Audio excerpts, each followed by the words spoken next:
at your votes that was made by me earlier, and we just found out that you guys voted for me to be the new host. So here it is. Welcome everybody to the must-see talk show, sports, entertainment, and history. Welcome to Glorious TV. I'm your host, Mr. Glorious, instead of your X to the D to the A to the L to the Y, because you guys voted for me. So, to my right, we have who likes to be known as the Perfect 10, Mr. Ability. And to my left, we have the next Yoda, Mr. Jedi Master himself, Mr. Pale Corner. And then we have Daily. So we're going to get to the show, and we got a lot of stuff going on. We got mid-draft results. We're going to talk about them. We're going to – Hold on a second. Wait a minute. Did you guys really start the show without – are we live? Yeah. We are live, yep. Dino, the new vote was in. I'm taking over the show. That's why I'm in this pimp outfit, and you just want to be Mr. Glorious. Because the big difference between me and you is I make this look good. I was literally gone for 2 minutes. I know we were running late, but we really had to start the show. That happened, and neither one of you stopped it. Anyway, man, welcome to another edition of the Thursday Throwdown. As always, one of your hosts, X to the D to the A to the L to the Y. Your reigning, defending, undisputed 239 Captain Champ from season number 4. And this is the last show before season number 5. Obviously, Marine Mike went through his introduction, stealing my job. I think that voting went a little bit different. But there's people who actually want to see me more than you. Because, I'm just glorious. Listen, man, I don't doubt it. I don't doubt it one bit. Anyways, let's meet the guys. As always, Pale, how we do? How do you let this happen, man? I don't know how this just happened, buddy. I had no parts in it. I'm flustered. I don't know what's going on right now. But I'm here. We're on the Thursday Throwdown. We're gonna talk some draft. We did some draft last week. Ready to go. Ability, I see you over there. You're pumped for the Thursday Throwdown. How you doing? Oh, yeah. No, just like the competition I have going versus Daily. Man, I'm pumped up. Marine Mike, what was that, man? You had me scared for a moment. I thought something bad happened. I didn't know what was going on. You got to admit, that was a powerful intro. I came out running with that. It was good. You guys really could be brothers. I mean, it's crazy. Oh, my God. Speaking of... We gotta ask, Daily, how old are you? I'm 29, man. So you're my son, basically. So he's trying to look like me. So you're I'm not calling you daddy. Anyways, man, you guys are here. Oh, I'm your daddy, big boy. Oh, God. It's the Throwdown, and it is the last one before the Season 5 draft taking place when Monday night, 10 o'clock Eastern time. We will have the pre-show before that. I'll get you information on that later in the week. We have big night planned. Mr. Hollywood himself will be returning to draft coverage. He will be doing the draft show with none other than a sober elitist esoteric. In the pre-show, it's going to be myself, Ability, Pale, Agent, and I'm sure we will have a collection of friendly faces. So stay tuned for that. Stay tuned for that information. With that being said, I'm rattled myself, man. I was gone for literally 5 minutes. Like, it couldn't have been what I was saying tonight to the O-Dog, man. And that was it. I come back. Marine Mike has hijacked the Throwdown. Anyways, yeah, well, God damn it. He promised me a bag of Milano cookies. What was I supposed to do? Fair enough, man. If he's giving out free Milanos, I can't argue with it. So it is what it is. Moving along, though, here's what we're going to do. So we talked about mocking rounds 2 for 5. But the problem is we would have to re-mock the whole damn thing because a lot has changed. In literally 1 week's time, there's a certain somebody who's now got 2 picks in the top 5. There's a bunch of other guys who have signed up. So to re-mock the whole thing, it would take forever. So what we're going to do is we're going to do something a little bit different. As always, guys, follow me at OldDad21 on Twitter. I'll be taking your questions there as well. It's a Marine Mike show, so I'm sure there will be a lot of Twitter activity. Oh, yeah. I'm some right now. Oh, God. I'm ready, like always. Listen, man, we just want to make sure all the toes are looking good. That's literally what we want to make sure. That's it. All 7 of them. You got a team named after you. You know that, right? Yeah, I love it. 7 Ks. I love it. I found the gnarliest toe that I could find to put for that logo with Agent. I love how it turned out. Shout out to Sniper on that. By the way, everybody, Sniper, your favorite back behind the scenes admin, says hello to everybody tonight. He's usually very quiet, but he wants everyone to know hello. So with that being said, @OldDad21 on Twitter. So what we're going to do, guys, is we're going to hit some of the middle round stuff. It's going to be kind of like impact players that we're going to see go in maybe rounds 3, 4, or 5. Guys looking to make a bounce back from a season previous, and just some guys that we think are going to be kind of breakthrough guys. So we're going to touch on a lot of that today. So let's just jump right into it. Let's talk about the trades first. Pale, there was a big trade that took place. What was it, man? Well, X Daily moves up from number 9 to number 3. Basically gave away his whole middle of the draft. So he gets into the number 3 and 4 spot in the draft after being gifted number 1 overall, and then basically throws away rounds 2, 3, and 4 and says, you know what, I'm going to make a solid team around myself, 2 really top guys, and 3 fifth-rounders. And in a draft that is as deep as this is, I don't necessarily think it's a bad move. I think it was actually a really good move. And for you, and I mean the other way, like Chu obviously thinks that he can get some solid players in the middle rounds, and that's why he did what he did as well. Yeah, I mean, listen, he dropped down, but he didn't drop down too far. He's still got 2 first-round picks in the first round, obviously.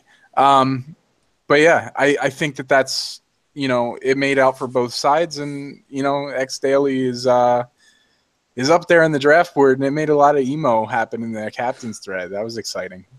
I believe the words Satan were thrown around for your reigning, defending, undisputed 2-9 captain champion. Ability, what did you think of the trade?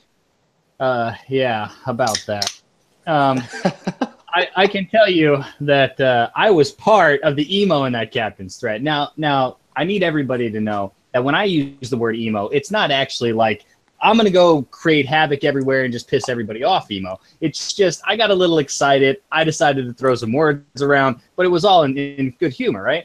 But I hated every bit of that. There's no reason why the defending champion needed picks 3 and 4 back-to-back. I'm telling you right now, the fact that this was allowed to happen, I'm against it 100%. And that's because I'm a rookie, first-time captain. Like I said to all you, I'm trying to make my stance up in this captaincy. So I didn't like it at all. I hate it, actually.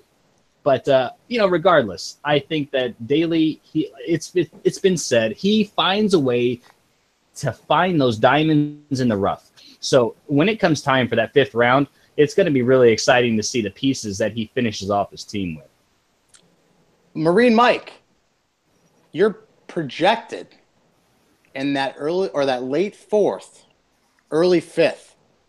Is there a potential that you could end up on the squad, man? I like my chances. I mean, there's a lot of good people. I mean, there's a lot of newcomers coming in, rookies like Atri, for one. I don't see him going in the top couple rounds. Yes, he's a very solid player, but he comes with a lot of drama. I mean, it's hard with him. So I don't think a lot of captains are going to pick him in the early rounds because they want to make sure they get people they know that can stay on the team, stay out of trouble, and do their job. But so I can see Atri going down probably around 3 or 4. I mean, you got other good names out there. You got Crazy Yeti Killer. You got Peaceful Bob. You got Odd Guy. You got Thug CTC. Hollywood. Jim Finnegan is back in the draft this year. I can see him going. You got Cortez. You got AC. You got Phoenix Rising. But what's going to probably help me out is I've actually went in my garage, dusted off my goalie pads, and I'm making a return as goalie. I took a year off the game, not playing goalie, but I am back. I'm waiting for Hugh Laurie and Yam to fix my draft sheet. So that's probably going to help me out with some of those people who knew that I could play goalie. So that might help me out some. Okay. Well, hey, there you go, man. Marine Mike, in a last-ditch effort, he is pitching you his life. He is pitching you his soul. He is the best-dressed man in the game. Shout out to DJR Dimitri Jr. Thank you, Clancy. I totally almost forgot about that. Let's get that going. Hashtag DJR. To my Twitter before we jump into it, AC is active as fuck tonight. He loves the old dad updo tonight. Thinks it's sexy. Shout out to AC. Also, hey, old dad, tell ability, don't hate the player, hate the game.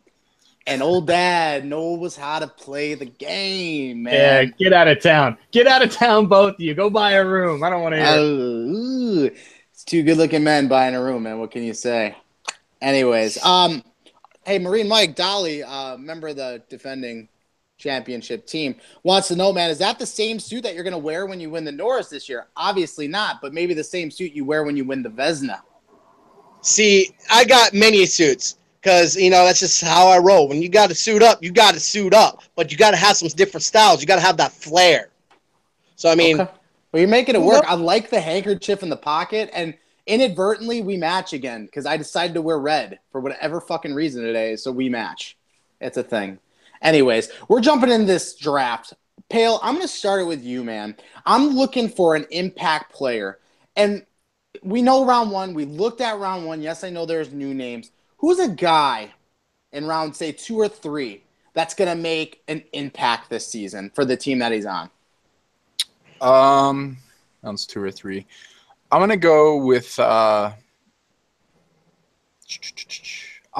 Clancy, man. I think he's a center that can really make a difference on a game. I think he's really solid defensively and offensively. I think there's a lot of new names in the league that are getting put in that first round that are going to bump him down, and somebody's going to get a steal either in the second or the third in Clancy. I mean, there's a lot of good centers that are signed up this season. There's a lot of good centers, but I think somebody that maybe pick somebody, early in the first round and then gets a shot at them late in the second round or something like that could really have a good start doing offense, both defensively and offensively, going with a guy like Clancy. What about you, ability man? Give me somebody that you think round 2 or 3, without giving too much. It's tough because we're captains. We don't want to give too much. But who's a guy who's going to make an impact this season? Well, I tell you what, I don't think it's going to be a guy. I think it's going to be a girl. And I'm going to go with Rev Hellcat. And I say this because I think that last year, I think she got slighted a little bit. She went out there and said, hey, I want to make it on a championship squad. I want to get the job done. I want to get it done now. And I think that is the same thing, really, the same mentality she's bringing into this season. But finishing up last season, I really think that she progressed even on the squad she was on. She did as good as she could. Whoever she gets on this season, I'm pretty sure that team is probably going to go far. I'm expecting there's a lot of defensive talent in the league. I think it gets overlooked a little bit, but those guys are out there. So depending on who she gets matched up with and the offense she gets matched up with, this could be her year for that championship run. So I'm going to go with Rev. Mikey, give me an impact player, man. Round 2, 3, someone who's going to fall there. Give me an impact player. Well, seeing how you captain, you don't look for like pretty much high-scoring players. That's not your style, and you proved that last season. You grabbed a team that can work together, that can put pucks in, but focus mainly on defense, the aspect of defense of the play. So with that said, yeah, you're going to pick maybe a good forward in your first couple picks, but I see you probably picking up Thug CTC. He is a outstanding defenseman. Yes, he is a right D primarily, but I've seen him play on lefty, and he's just as lethal on lefty as he is on right D. So there could be your D partner right there, right out the gate. You have a solid defensive core because, like they say, defense wins games, offense sells tickets. Okay.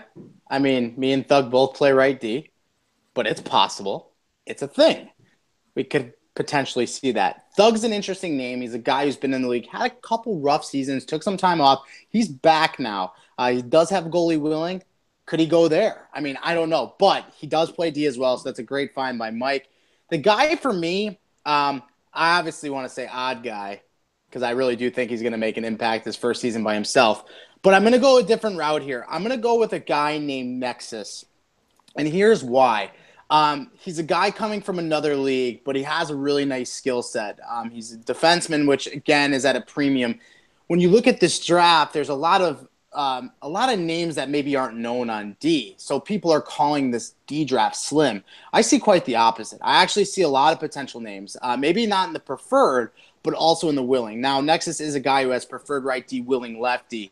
He's a guy who's going to make a change. Now, it's going to be the captain that really, really wants to take a chance for, maybe not knowing who the guy is. Yes, I know there's been scouting, but you can only see so much in a scouting game. So with that being said, I think Nexus is a guy. He moves the puck well. He plays really good defense. He's not going to be considered in the elite, but he's a really, really solid D-man. I could see him going end of round 2, early round 3, definitely on one of those double-up picks. Whoever's wrapping out in those rounds, maybe an agent takes a guy like that.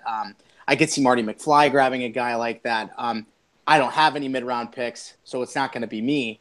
But I would take a guy like that personally at those slots. So I think Nexus is a guy who could really, really make a big impact this season. So that's my answer. But I want to stay on topic. Impact players. Now, as we got more signups, you saw names that were potentially going in round 3 or 4, dropping into round 4 or 5, and maybe even past that.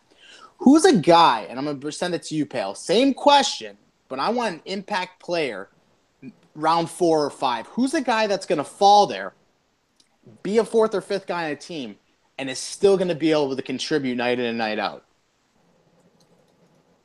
It might be, kind of a big drop, more of because there's so many guys that play the position. But I feel like a guy like Edge could be gotten in like the 4th round, maybe even a guy like Stoy Jopa. Both guys are left wings. There's a lot of good left wings that are in the league. And, wing is just one of those positions like, center is really highly valued. Defense is really highly valued. So you can see a run on defense, a run on goalie, a run on center in the 2nd, 3rd rounds. And then maybe the wing gets left back and you end up being able to pick up a really high-quality guy in those 4th and 5th rounds. I don't know that either of those names fall into the 5th. I mean, things break the way that they might, who the hell knows. But I think either one of those names could be guys that have big rebound seasons and really make an impact for whichever team they're drafted on. Don't give too much because that's a segment that we have coming up, but I like where your head's at. Ability. Give me a guy that's going to make a big impact round 4 or 5 on a team. Oh, man. I'm having a tough time trying to figure out where some of these guys are going to go. But I'm going to go this route because I think it's probably likely to happen until after I say this. I'm going to go with Slicky Slick, right? Guy from another league coming over here. And I've got the opportunity to play with and against this gentleman. And when it comes to a solid goaltender, in my opinion, I think he's going to rival the best that this league has to offer. I think hands down, I've seen him play at his best. I've seen him play at his worst, but the overall consistency that Slicky brings to the goal, it's something that I admire. It's something that I've watched and I've tried to, gain what I can from his style of play. He really is solid. Past that, I don't know. I think a lot of these newcomers that I've been scouting are probably going to be going a little bit late, and I don't think some of them should. It's going to be quite the draft. If I can get a steal on you guys, I'm going to take it. For that reason, I can't really mention any names, What about you, Mike, man? I know you want to say yourself, but round 4 and 5, who's the guy making? I'm actually not. I'm not. I mean, I've done enough self-promoting. I feel confident. But the one name that sticks out to me that's probably going to be a sleeper, it's going to be a steal.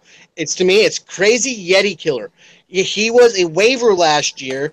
He didn't play much, but he's looking to play full-time this year.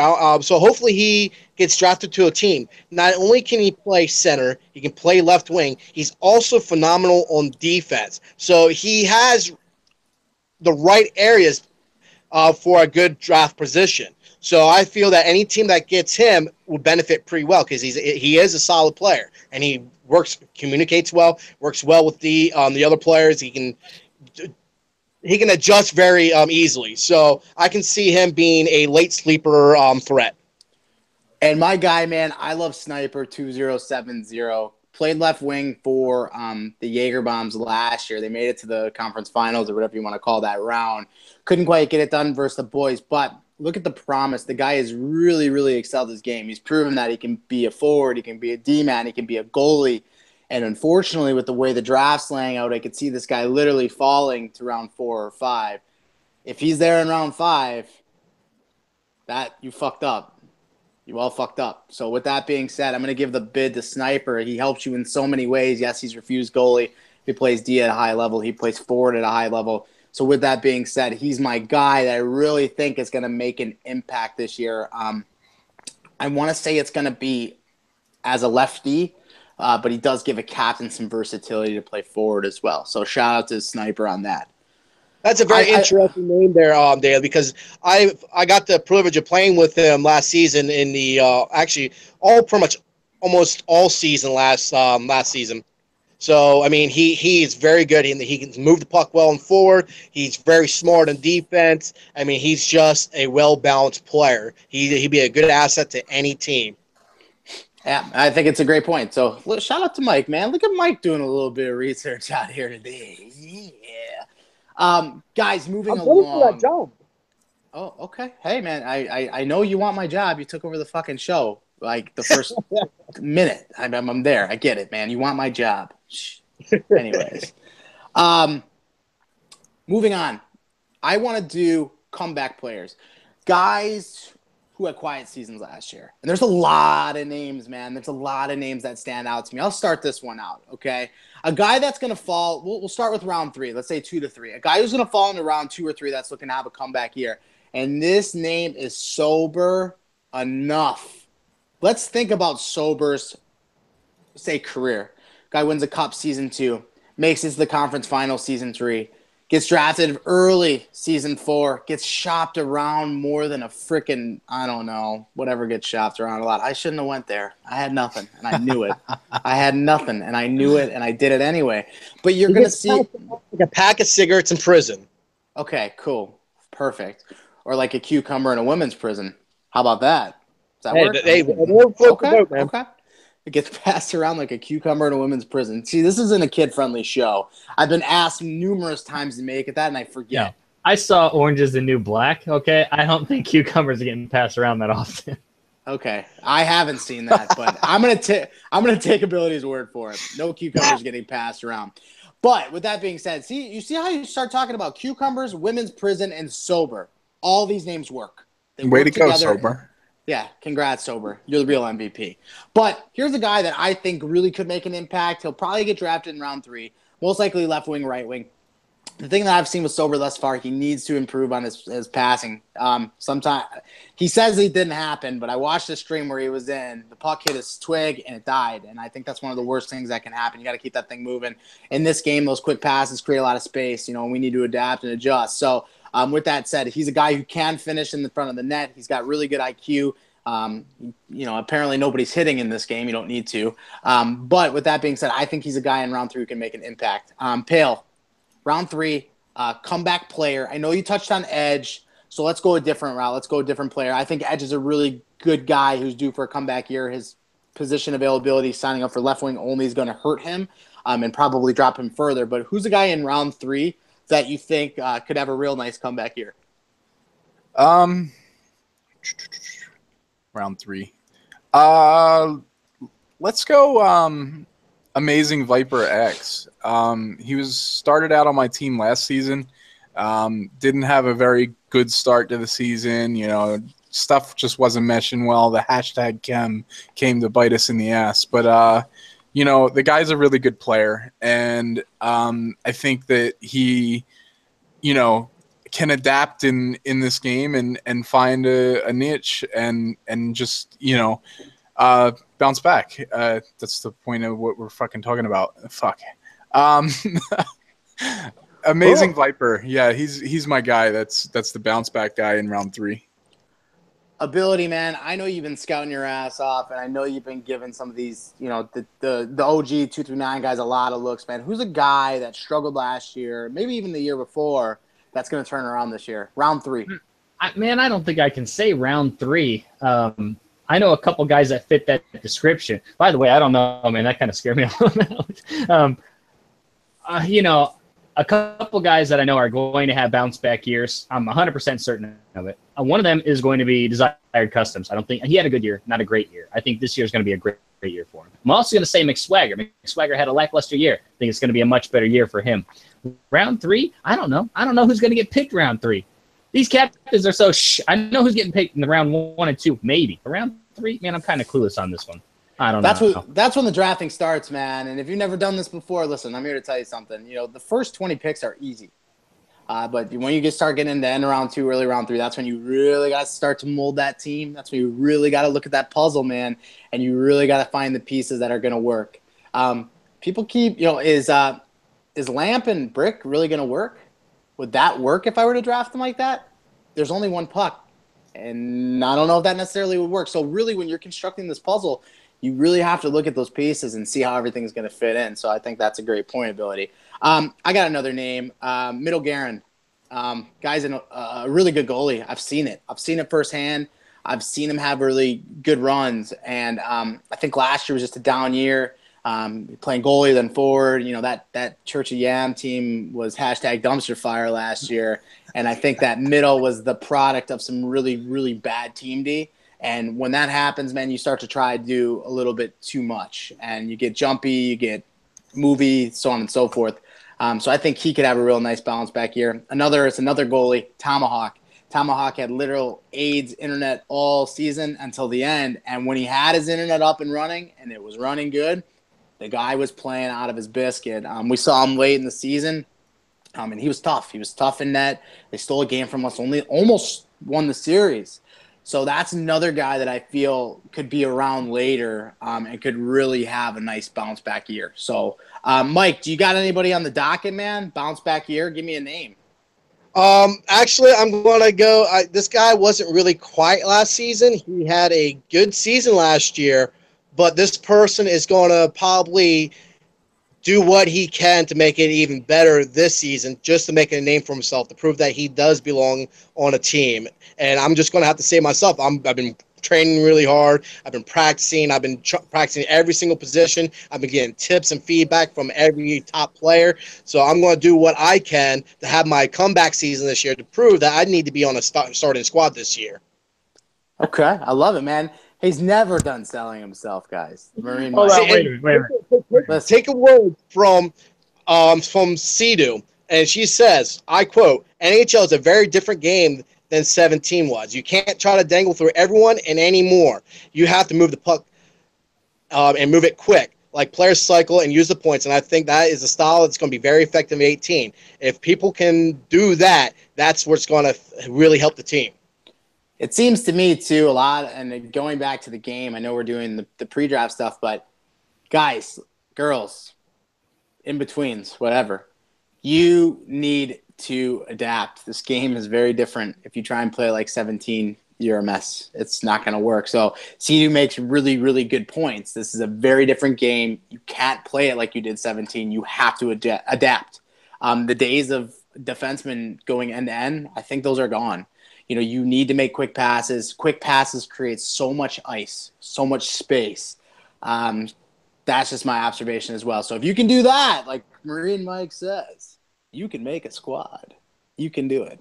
So, yeah, I love the analysis. Also, Mike, AC, a big fan of the show, sometimes guest on the show, also loving the analysis from Marine Mike tonight. Mike, you're on point, man. People are loving it tonight.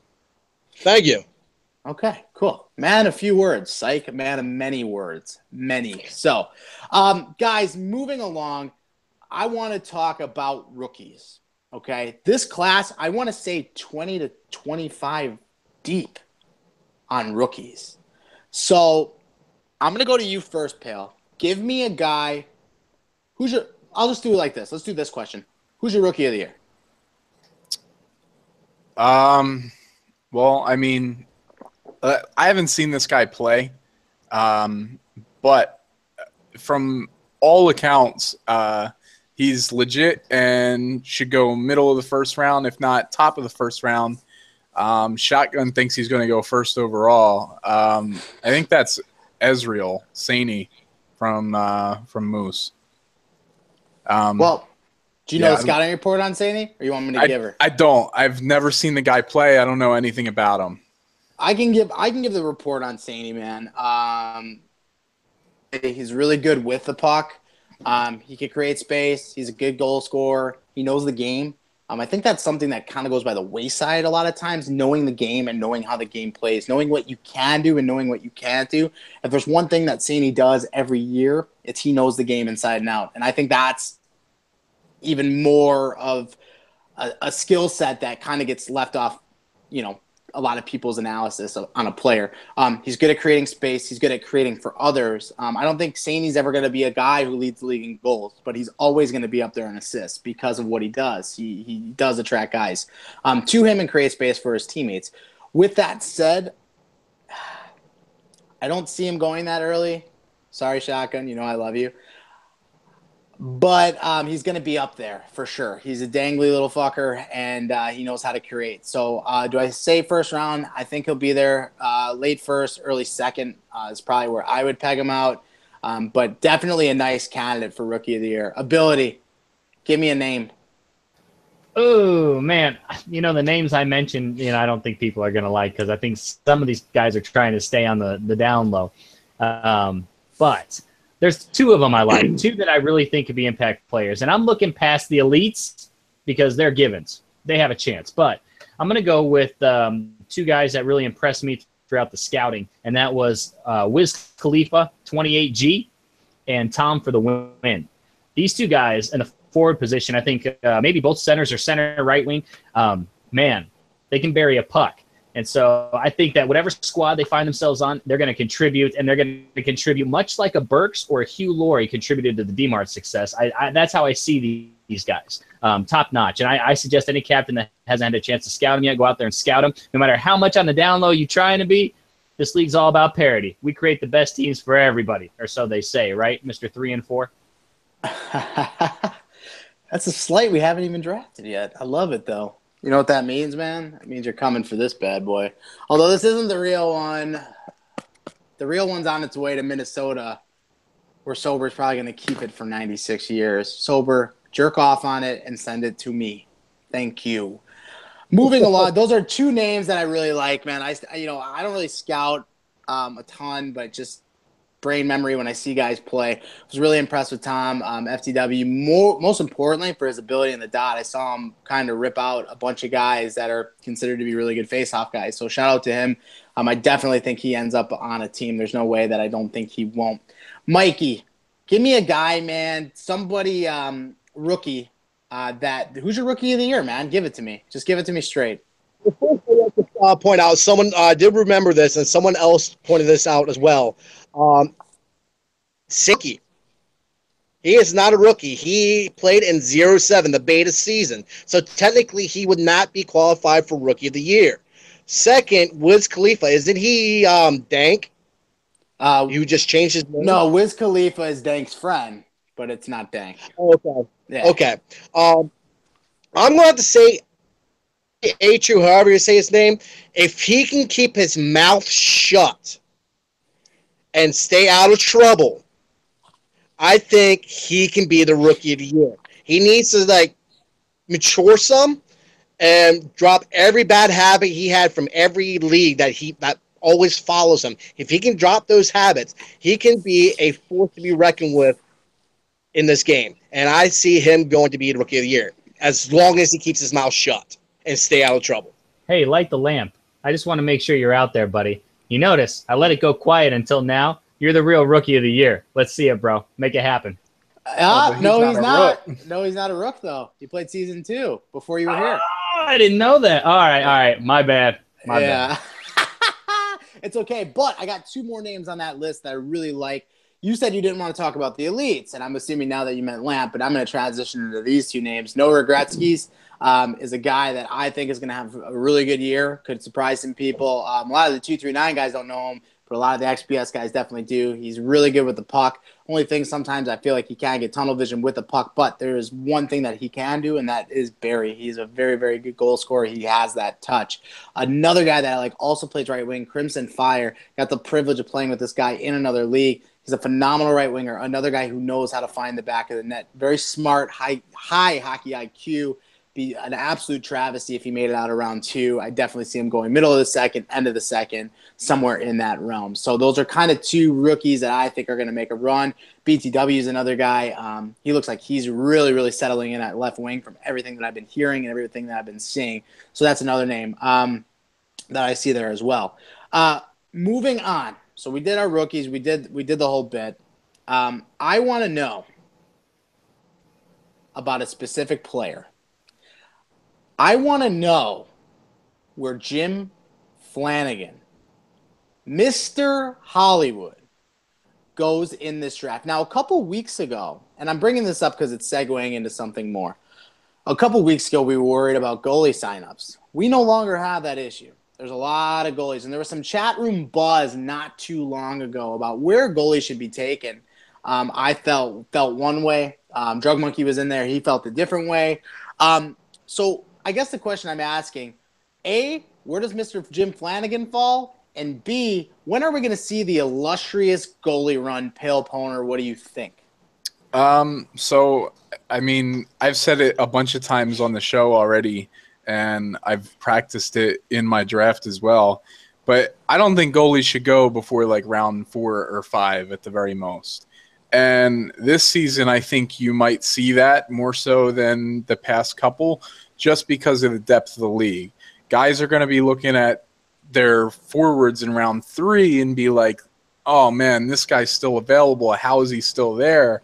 And just go ahead and take a forward, take a defenseman that they really think can make an impact in that round. So I think you could see goalies get pushed back a little bit later in the draft. That said, there's always going to be somebody that takes one early. And if another guy takes another guy early right after that, that's when the goalie run happens because people start panicking. They start seeing, oh, no, I can't get stuck playing in goal. I have to pick up a goalie now or there's not going to be one left. So, yeah, I mean, round 3 seems to be where it typically used to be. I think it might be a little bit later this season. You could see it between rounds 3 and 4. But I think that's about where you see Mr. Hollywood go. Now, ability, man, a goalie, a known goalie in this league, with the depth at the position, are you thinking about popping out and play somewhere else, or are you gonna stick it out, man? What's the plan if you want to divulge a little bit? Oh, well, the plan is the same as it was when I first brought all this up. I want to see if I can split time on the ice. Now, I've read some pre-prediction, whatever, from a certain individual whose name I will not mention. And he said, my best position by far is goalie. And that might be slightly true. But I'm trying to learn how to skate a little bit, right? So I can compete with all you top dogs. I'd like to play out. I agree with Pale, too. I think a majority of the goalie picks are probably going to happen in round 4. But I think you're going to see a top goalie taken maybe at the top of round 3. I think that makes sense because there is 1 or 2 elites out there that probably deserve to go at that position. I don't think it's going to cause a chain reaction that it normally does because some people have set plans here for guys they want to pick up in rounds 3 and 4.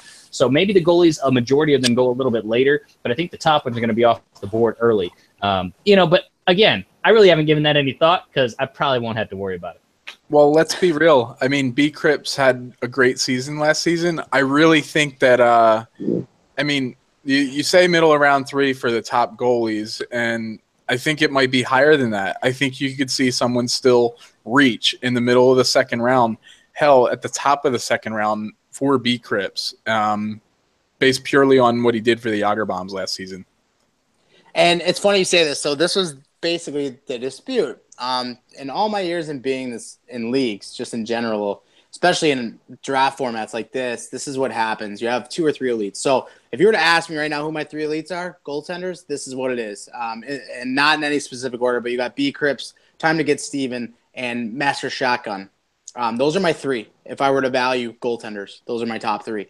I think Cripps is going to be first off the board, and I agree with Pale. I think it's going to be beginning of round 2. That first couple picks around 2. Dunn did that last year. Look at the formula. Now, granted, you got to hit on your next 4 picks or next 3 picks, whatever the case might be. But having that goalie can get you super far. And B. Cripps, you don't just not know how to play goalie anymore. So when a new game comes out, I tend to find that teams take goalies earlier. That first season, because it's the position that's most feared. Is goalie. Like, what am I going to get out of that? It's a new game, different things. I think B-Crips goes early. I think Steven goes early. And I also think that Shotgun all go early. I'm not saying I condone it. I don't necessarily like seeing goalies go that early, okay? And I'm a big advocate of this. We have been on this very show, and I've said this. You shouldn't be taking goalies that early. But I understand if it happens, and I see it continually happen every single season. So with that being said, I would not be shocked if that happened. But I agree with everything else. You're going to see that run of goalies probably round 3 to round 4. It's a panic. So this kind of segues me into Derek Cortez's questions that he posted. Draft strategy. Now, we all have different strategies, okay? Do you want to hear why I did what I did? I think a lot of people want to know why I did what I did, right? For sure, absolutely. I feel like I can divulge this information. Usually, I'm very quiet about my drafts, but for this Thursday Throwdown, the last one before the draft, I will tell you why. When I look at the draft and I see rounds 3 to 4, this is the way I think about things. I said, okay, there's a mass amount of goalies in the draft that I'd be comfortable playing with behind me. No homo, but I would. So with that said, I wanted to really lock up 2 really good players with my first 2 picks. And being at 3 and 4, I guarantee myself those 2 picks. In rounds 3 and 4, where I gave up my picks from Chewy, what are going to be going about 65 to 70% of those picks? They're going to be goalies. I just told you I was comfortable with about 5 or 6 guys that I know with 100% fact I can get in round 5. So the picks in round 3 and 4 where everyone's taking goalies, where I most likely would end up taking goalie per se, I was comfortable trading out of that to get myself 2 guys that I knew I was going to get, 2 rocks on my team plus myself. And then there's about 10 other guys that I really like that I think are going to be around in round 5 that people undervalue and maybe I value right on par. So with that being said, that's ultimately why I did what I did, because of how I feel the draft will play out. I think you guys are right on par. I think you're going to see a goalie run in 3 and then it'll go into 4. So with that being said, there's 20 picks, give or take 24 picks. And I think about 60, 70% of those picks are, or not 60 or 70, but I think that you're going to see about 6 or 7 goalies go out. So that's ultimately why I did what I did. You're still gambling, but that's why I did what I did. So that was kind of the mindset behind trading 36 and 48. Ability. I see you smiling, man. But what do you think, man? Is that the player? Is this going to shoot me in the foot? No. I mean, hey, I will never second guess a champion who comes off of a championship run and finds himself with picks 3 and 4. There's a lot of emo in that, a ton. But guys, Derek Cortez wants to know the strategy. So let's pick a captain that we say has had a little bit of a rough go. And that captain, if you were to ask the masses, is none other than I Soldier Up. He has had a very interesting trading formula. I don't think he quite knows what he's doing. So DJ picks at 12, I believe, after having 6, and then he had 8 and 11, and it was this whole thing. I think that Drug made a really good point. Drug Monkey, shout out to Drug, man. Big fan of the show, and he's always in the chat box. He made a point. DJ cannot miss on these picks. He has got to be 100% crisp. Pale, do you agree with this? Oh, 100%. I mean, I said it on the last show. I wasn't really sure what DJ was doing with his trades, and I'm not so sure that DJ knows what he's doing with his trades. But you know what? Like, end of the day, he's obviously has somebody in mind that he values at number 12 and number 19. And, you got to make sure that you get the guys that you're looking at, and B, he's got to hit on every pick. I mean, he's got 2 picks in the 5th round as well. He picks once in the 2nd, once in the 1st, at the very end of the 1st, and I don't know where his last pick is. His last pick is 56. He picks 56, 54. I'm drawing 19. Oh, and 36. And 36, yeah. Okay, so end of round 3 as well. So yeah, I mean, look, he's got to pick he's gotta figure it out, man. He's gotta make good picks. I mean, he's picking at the end of round 1. He's picking at the end of round 3. He's picking 2 picks in round 5 and in the middle is round 2. Doesn't have a pick in round 4. He's just got to hit, especially on those first 3 picks. The travesty for me in this, and DJ, man, I'm looking at, I got nothing but love for you, man. I've got 3 picks in round 5, but I got 3 and 4. You have 2 picks in round 5, and you're at 36. When I'm looking at it, something happened. Something happened that shouldn't have happened. Okay, do you see what I'm saying? Like, you and I have, like, almost the same amount of picks in round 5, and that shouldn't be a thing.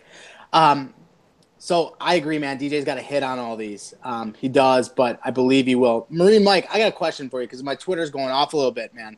This is from Cosmic Fade, also a big fan of the show. Is OP Jelly a known plug, or do captains have him as an asset for their starting team? Hashtag Thursday Throwdown, hashtag 239. Mike, OP Jelly, man, known plug, or is this guy making a squad?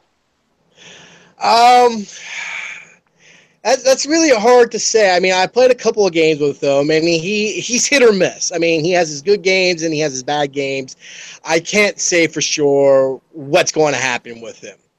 But going back to a couple other earlier things that we talked about, Soldier, I love you, man.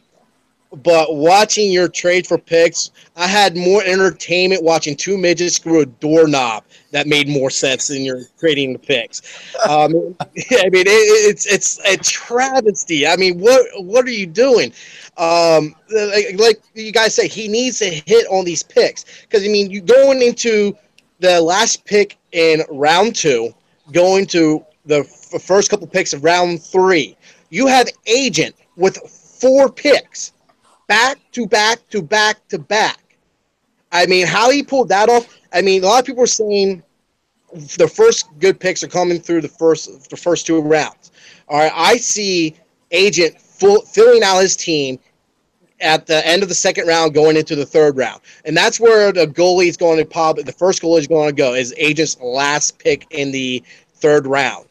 I see him if no one does not pick up Crit by the time he does his little run of picks, I see him picking up B-Crips. And then that's when you're going to see the other 2 or 3 top goalies are going to go. Then you're going to see it lax a little bit. And then right what you guys say, in the middle of maybe round 4 is when you're going to see the rest of the goalies go. But Soldier cannot sleep on anything. He needs to be watching what every captain does and make sure he's making a great pick every time, or he's going to get bit in the ass. So you've heard it from Marine Mike, TJ. You better be on your A game because you're going to apparently need to bring it. But I agree, man. I do. I think it's going to be a tough draft for you. There's some big gaps in those picks. I'm interested to see who your core players are. I do think that you're going to get a really good player at 12, though.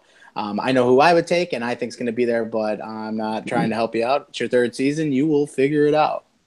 Anyways, with that being said, Twitter's on fire right now. Esoteric at Old Dad 21. Nice hat, man. Yeah, I did wear the Red Sox hat today, so obviously the Boston homebred is feeling the love. Nothing but a bunch of plugs. Okay, so Marine Mike, go eat a Milano, man. We got this thing, all right? We're going to be all right here, okay? Drug Monkey, big fan of the show. Krim will probably win it. I'm assuming he was referring to the Rookie of the Year, so shout out to Drug. He seems to agree with me. That's a first, man, because we always seem to, like, butt heads on our analysis, but we both agree on that one. And then this is a great question from AC. This is for all of us, so we're going to run the horn on this one. In round 5 and the optional round 6, what is the best strategy pick, the best player, or pick a utility player? So round 5 and 6, best player available or a utility player, or a character player. So best player, utility player, character player. So a utility guy who's going to play pretty much anywhere. The best player who's the best at that specific position, or a character guy that you just know is going to be a really good guy. What do you think, Pale? Well, for me personally, I'm picking a goalie in round 5. So positionally in round 5 for me, because that's where I'm making my move at goal. I think having the best 5 skaters on the ice in front of a goalie can make an average goalie look better than he is.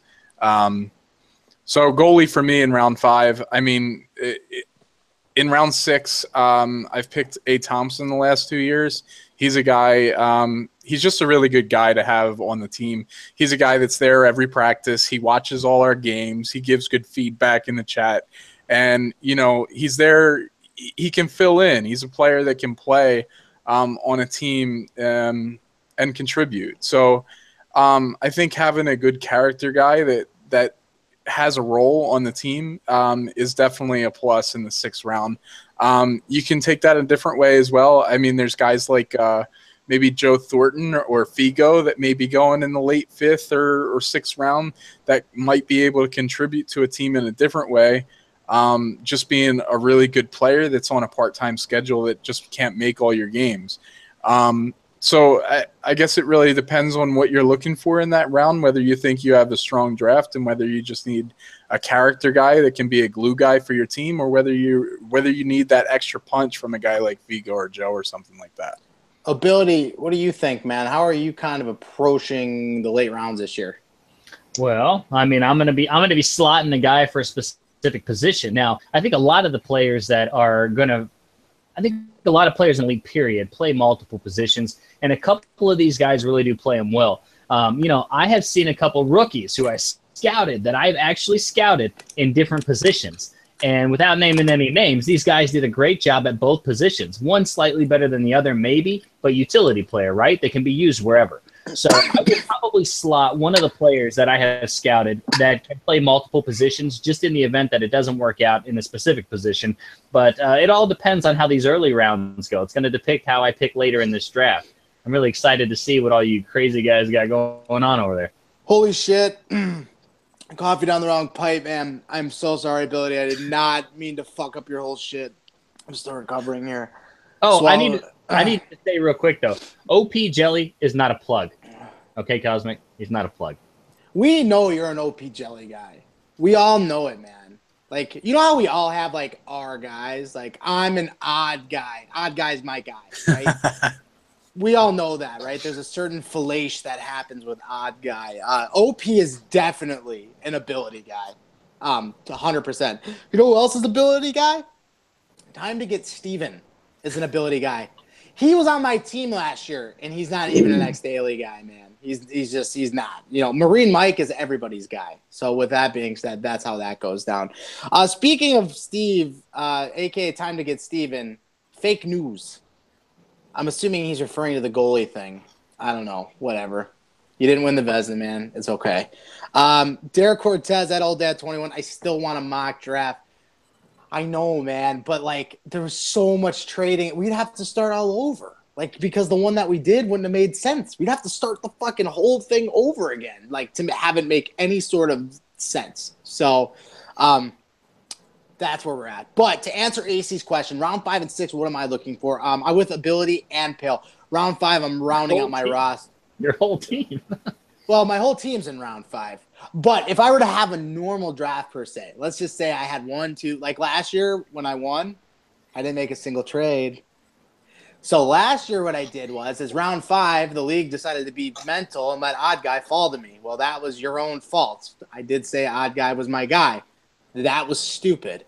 Anyways, I got lucky with that one. Round 6, Pounders was a guy that, again, I knew that potentially I would be using Odd in a couple places. So to AC's question, Odd Guy was going to be my utility guy. I knew I was primarily playing him at left D, but he was a guy that played everywhere. So God forbid if somebody lived on an Indian reservation and didn't have internet for game 5 and 6 for the finals, I wouldn't be handcuffed into using, Kristaps. Kristaps, by the way, man, if you're listening, keep being a really great dude, man, because you do that so well, and I want you to just be the best you that you can continue to be. So do that. Pale loves it, but keep being you, Kristaps. Keep being just awesome, man. But round 6, I got Pounders who played that position. So think about it like this. So if I was going to play Odd at lefty primarily, but I knew he was going to be moving around, I wanted to make sure that I could back that up so that I wasn't moving multiple pieces because I don't like to do that. I like to move minimal pieces. So if Odd was my one guy that I was moving, Pounders was going to slide into that spot. So really I was moving Odd was going to be my one guy that I was moving rather than moving, let's say, 3 or 4 pieces to make a lineup. I was moving one piece, and that one piece was Odd. So ultimately that's why I took Pounders. I got lucky with the character thing, and he was a freaking saint all year. Shout out to Pounders, man. He was phenomenal. He finally got his cup. So that's how I look at shit a little bit different, I guess. I think about it a little more in depth. I don't know, but that's kind of what I do. With that said, let's talk about preferred and willing. Can we do that for a second? Because Ability brought up a really good what? You don't want my input? Oh, yeah, Mike, I want to give her, man. All right. Well, see, it all depends on how you're looking in draft. The people like you, Daly, who is pretty much drafting their entire team like the late rounds, you're going to be looking for people, like you said, that can fill in, like looking for key players that can fill in to make around a team. People like Agent, who's pretty much going to be drafting his entire team in the late second round, early third round. He's going to be looking for utility players, someone that can play pretty much a fill into any position that can be filled in. So it all depends on how well you draft early or late. It depends on what kind of player you get. So, and that's how I look at it. Like I said, like people going to go, like people that fill their teams early is going to look for utility players. People who fill their team late, they're going to look for key players. Okay. And that's a different strategy. I think that's a good point. You know, someone like Agent, who's going to have 5 of his 6 guys by pick 30 or 28 or whatever it is, that's a good point. You know, it's a little bit of a different mindset, you know, where the picks lie and so on and so forth. So great point, Mike. Now, preferred and willing. Ability kind of touched on this, and I think it's a really good point. Sometimes a guy will put a preferred position, and that's what they think their best position is. That's what they want their best position to be. But as captains, you have to see something, understand something in that player's game that might say otherwise. I noticed something, and I'm using the name because I've had him for 2, but I noticed something with Odd Guy that I knew he could be that guy. There was just little things in his game that I knew.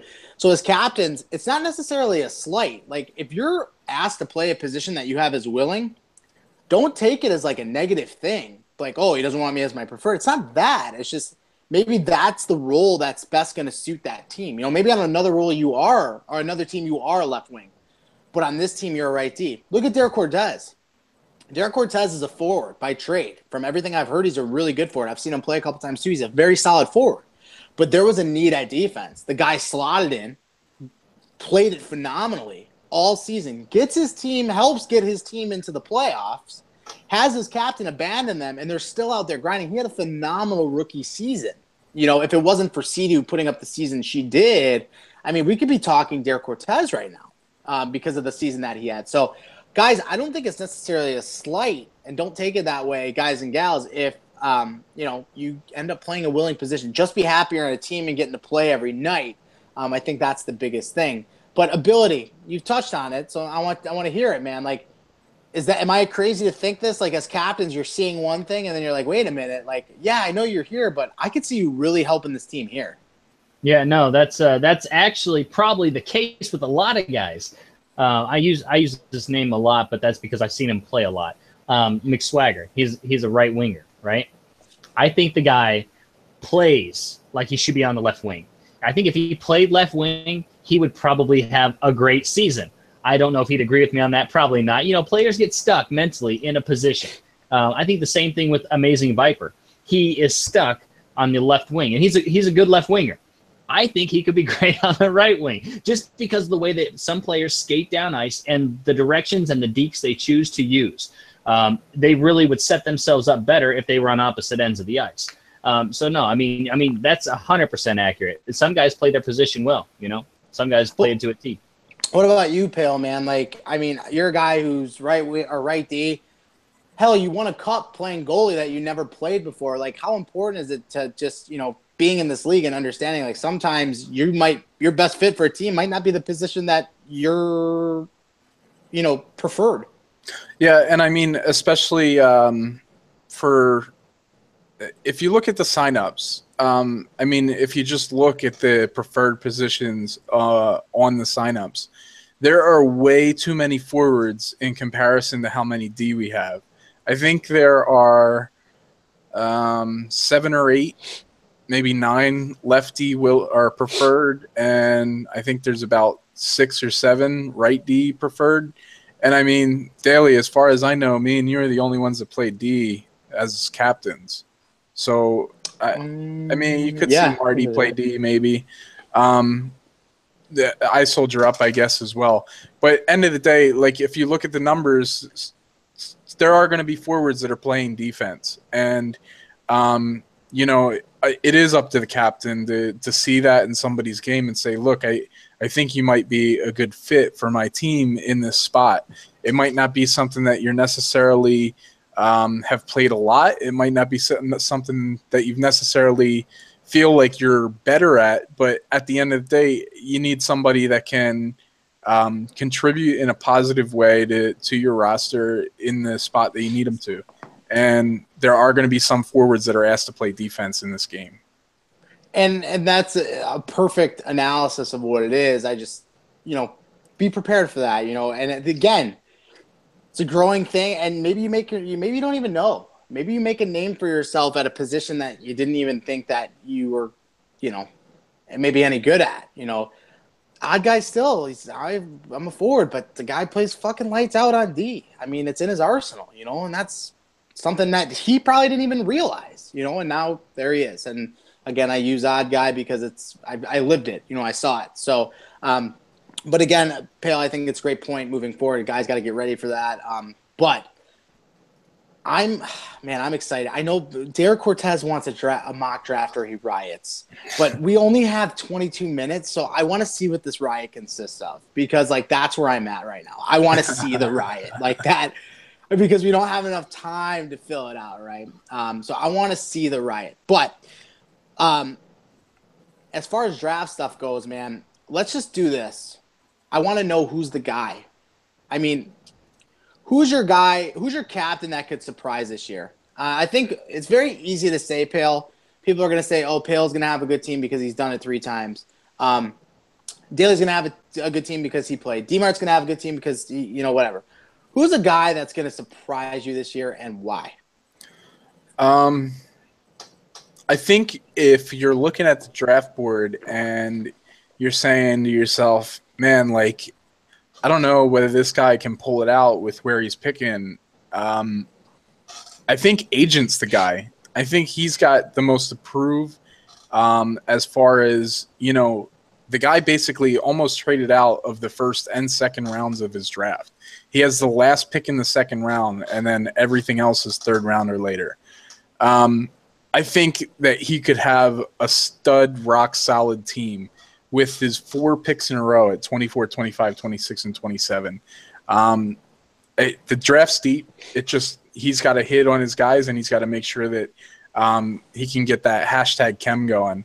I'm excited to see what Agent does, and I think that he could be a guy that surprises. I mean, especially when you look at you got True Therapy up there, who's a good player that has 2 first-round picks. You got Marty up there, who's a good player that has 2 first-round picks. And you got X Daly up there, who's one of the best defense in the league, who's got 2 first-round picks at the very top of the draft. I think people are probably looking at that and saying, you know what, these guys are going to have super teams because, they're great players at their own positions and they're getting 2 of the top 10 guys in the draft as well. Mikey. Who's a guy that's going to surprise this year? Who's a guy or a captain that's going to have a really good season?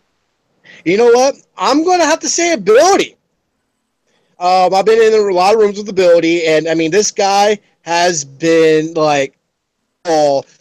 checking every single player, not just once, not twice, not 3 times, about 4 or 5 times he's been checking each player out at different positions. I mean, he's been sitting behind the scenes, staying quiet, taking notes from all you guys that's been captaining, 2, 3+ seasons now? So, I mean, he's been sitting there taking notes, figuring out what's going to work, watching what you guys are doing. So, I think Ability is going to surprise us as his first-time captain. Ability, what do you have to say about that, Mike? Hey, nothing but love for you, Marine Mike. Thanks, man. I appreciate that. I'm going to do everything I can. I mean, I'm going to assemble the Victoria's Secret over here. Shh, don't tell anyone. But I'm gonna make my pick on captaincy. Okay, I think that DC Desired Customs, he's going to be my guy this season. You know, he's a phenomenal player as far as my standards go. And that might not mean anything to any of you admins or any of you other captains in here, but DC, he's a great player. He also has a very good, in my opinion, hockey IQ. So that he's probably, I know for sure, done a little bit of scouting. I don't know to what extent, but he's picked up on a couple things, and he's had multiple conversations with other guys who have been doing some scouting. But on top of that, he also has a know-how of players from both leagues. Minus some of the rookies that are coming in that we're all unfamiliar with, I think that he knows a majority of the guys, and for that reason, I expect him to pick a solid team. And with him being the forefront in the captaincy, already having a good player on his team, I think that there's nothing stopping that from being a playoff-bound team right from the get-go. I expect DC to have a great year. A guy that I really like this year is Dominator Silva, and he's kind of gone under the radar as far as like where he picks, but I really like his layout. I like what he did. I think he's done 34. I mean, Agent picks 4 in a row, but Agent has a pick in round 4, I believe, still. Dom's done at 34. That's round 3. Yeah, Agent has he has a 5th pick in round 4. You know, so to have Dom have all 6 guys by 34 is impressive. Now, here's the thing. This is something that people don't talk about with the mid-round. Yes, you're going to get good players, okay? But you really need to do your due diligence in those middle rounds. This is what I find. Top round, those guys tend to be able to play with anybody. As far as like a round 1 guy can play with a 2, 3, 4, 5 and make it work as far as the core. But when you start going and having, you know, round 3 picks and all round 2 picks, you have to really, really mesh the chemistry. And you really have to get guys that play well together. And sometimes taking the best name available in the middle rounds isn't always the best play. And that's the toughest thing about drafting the middle rounds. Sometimes you sit there and you say, oh, I see this name. This is the name I should take, but that player is not going to work well with this. Sometimes you can't draft like that. You have to draft what's going to work for your puzzle. You have to get the right piece. And sometimes the right piece for your team isn't the best player available. And I think that's why people miss a lot in the middle rounds, is because they want to take the best available, but you need to take a guy that fits or guy or gal that fits your system. And I think that's the important thing that people really mess up in those middle rounds. And I think, you know, guys like Dan, guys like Marty, the teams tend to always they don't miss in those mid-round picks. So there is a lot of pressure on Agent and Dom to really hit on those picks because, again, the pieces have to make sense and they have to work together. And sometimes it's not always the best player individually available. And I think that's a really tough thing for it. I got the Twitter feed up, man. Drift King said Ability will have the best draft because he will draft with his brain. The worst draft will be Dom Silva because he'll draft with his heart. Hashtag real news. And then AC seems to think Marty McFly will be the guy this year that really surprises. Marty did have a bad year his last captaincy, didn't he? I think it was season 1 or 0. So, yeah, Marty McFly looking for a bounce-back year. So, great points to all. Guys, we're up against it here. We're coming to the end. There will be no mock drafts, but we broke down some of the middle guys. Haven't really talked about the first couple rounds as much tonight. Something I want to go over in the forums under write-ups. Under articles today, Hanzo Roberto, my colleague and good buddy, released edition number 2. It's the October edition. We released it a little early because it was so cool and we couldn't wait. There are some really, really, really good reads in there. You got everything from the DMart section, forwards out there who want to know from the best and what goes through his mind. That's in there. You have a small column with Sea-Doo herself. Very, very, very good read. Ability, he has his regular article in there. Who'd you interview this week, Ability, or this month, Ability? It was 2 guys. Who was it? I'm sorry. I had Dom Silva and Marine Mike. Oh, yeah. I read the Marine Mike piece before it dropped. So I got my award right here, buddy. Right here. It's a beautiful award, man. What is that actually? What is that? It's an actual award. I do a lot of my free time. I run programs for kids at the library, and we do like a little award ceremony ourselves every year. And one of the kids the kids all put their money together. It says, Michael Crick, in honor of supporting creative thinking and imagination for 3 years, we as a group like to thank you for being our dungeon master. So when I was gave an award, I was like, hey, I have an award. I can pretend it's my Waiver of the Year award. So here it is, my Waiver of the Year award. Guys, this guy gives back to the 239 community.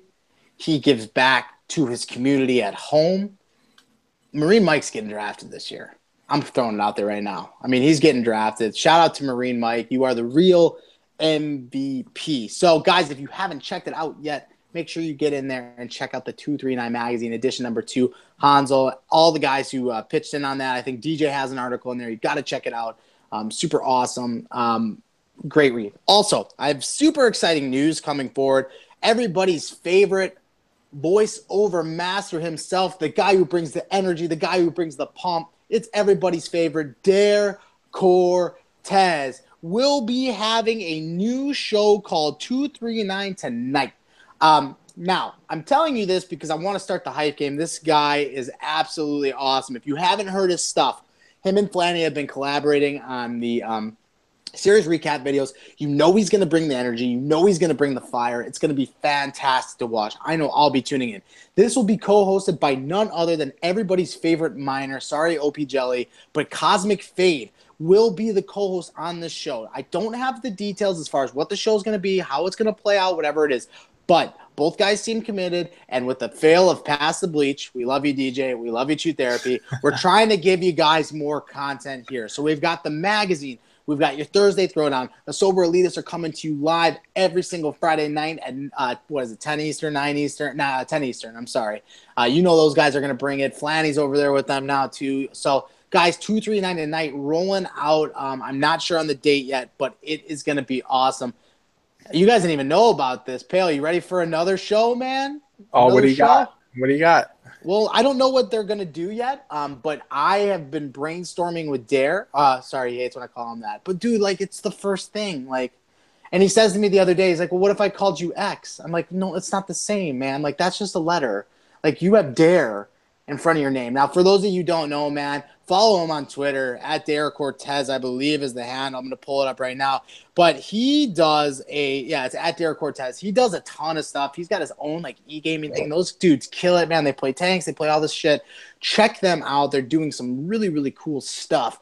So you know when you look at it, he is definitely going to be bringing the heat. So I'm looking forward to it. And as always, Cosmic Fate, I'm going to tell you something about Cosmic. Not only is he a great player, but he knows this league, guys. He really, really, really knows the league. So I'm excited. I heard him when Ability did the finals voiceovers when they were doing the commentary. Cosmic was awesome. Super informative. I love it. I might even throw him up there with Marine Mike as one of the best analysts that we have in 239. Mike, what do you think about that, man? I'm actually kind of privileged to hear that. I mean, I try my best to make sure I do my research. Like I messaged you earlier today when we started. I was like, what key facts are we going to hit? And I spent like an hour and a half before I hopped in a room with Pale just doing research. Because, I mean, there's nothing better than doing your research and making your analysis right than instead of making yourself look like an ass and not knowing what you're saying. I couldn't agree 100%. I couldn't agree more. I just made an ass of myself. Oh, I can't speak. I couldn't agree more. You can't come on this show and make an ass out of yourself. So I'm glad that you were prepared. Because no one wants a John Madden on this show. The person who scores the first point's going to win. Oh my God. I like that you did the double chin thing there. I saw you really like. I tried. We're at the point. It's the end of the show. I threw the belt on, man. I kind of gave everybody a show off because it's such an important show because we're leading into the season 5 draft. For all the new guys in the league, tune in because an ability. You've been here a couple seasons now. Is there anything more exciting than draft night here at 239? No, because you're all going to find out where you're going, whose team you're going to. But you don't want to go to his because he's going to get 3 people in the 5th round, so that's scary. Now, Ability, I see you got something behind you there. And this is kind of a cool thing that we've been working on. Not we, Hanzo Roberto. This guy, guys, you don't know who he is, but he is busting ass all the time to bring new content every week. Ability, touch on it, man. What do you got back there? So I think that with anything, the community always seems to get what they want. And in this case, that's exactly what's going to happen. There is, and this is it, and I know you can't see that so well, so let me see if I can just let you take a peek at this a little bit better. This is the first early look into the new player ratings cards, okay? Basically, this is the first representation of what will be your specific player rating, and not just a random one that's generated by somebody. This is actually going to be a statistical breakdown of your actual player rating that you earn. No ifs, ands, or buts about it. No wondering or speculating whether or not if somebody just, fudged some stats and this is where they put you. This is going to be the new player rating system. It's going to go with statistics and whatnot. This is the first card, and you can see on there, I guess, daily, your best skill is first pass? Wow. But you got 90s everywhere. I think that's pretty good. Do I really have that many hits? Oh, my God, 125? Oh, wow. That can't be right. I'll talk to Hanzo about Clancy tripled that last season. Yeah, maybe it is right. I've been here since the inaugural season, guys. I've been here since the beta. So, shout out to Hanzo, man. Like, for a guy who doesn't want people to know who he is, for a guy that nobody knows who it is, although I hear it's a certain member of the show, I'm actually nice. I don't even say that because I know it gets them all riled up, a.k.a. I'll tell you. Okay, guys, I'm not Hanzo Roberto, okay? Look, I've been called Hanzo Roberto. I've counted 37 times this week, okay? And that's nothing compared to what it used to be. But that's a bunch. Okay, let me put it this way, okay? This guy's doing great stuff. And these cards are going to start launching the 4th week of Season 5. So you have now up until then to start really critiquing your game, fine-tuning it. You're going to establish your own dynamic, growing, changing player rating for your player card. It's a cool thing.